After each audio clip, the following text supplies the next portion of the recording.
Here are 3 mistakes holding you back from improving your Spanish. Hey guys, my name is Robert Rutledge. I'm a Latin music producer and former Spanish translator. I'm originally from the United States, but I'm currently living in Bogota, Colombia. This isn't a language learning channel, but I just thought I'd offer my perspective as a former Spanish translator. So let's just jump right in. But first, coffee.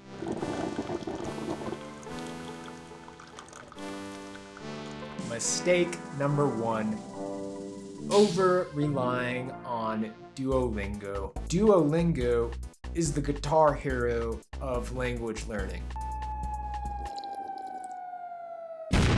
So at the end of the day, Duolingo is a simulation. You're not actually talking with real people, just how in Guitar Hero, you're not playing a real guitar. And don't get me wrong, there are success stories. There's a woman, I think her name is Kata Williams or something, and she went from being someone who just played Guitar Hero to now she's like a badass guitar player. Likewise, there's my buddy Jezarati, who started out just doing Japanese on Duolingo, and now he lives in Japan and is married to a Japanese woman.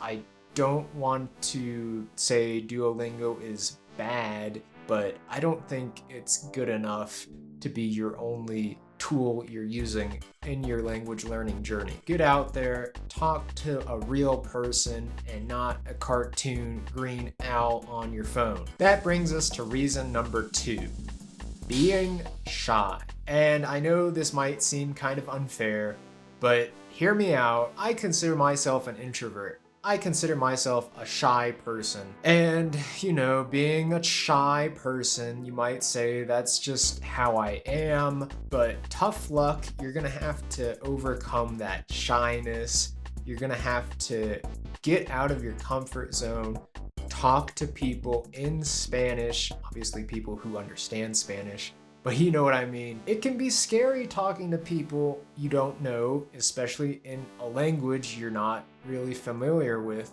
but you have to overcome that fear and you just gotta not be afraid to make mistakes. So moving on to our 3rd reason, which would be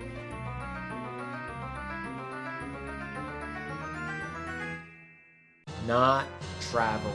And some of you may be saying, well, I don't have time for that, I don't have money for that. This might be easier than you think. For those of you in the US, there are many cities that have a substantial Spanish-speaking population. I know in my case, I'm from Dayton, Ohio, and I actually worked at a grocery store where everyone spoke Spanish.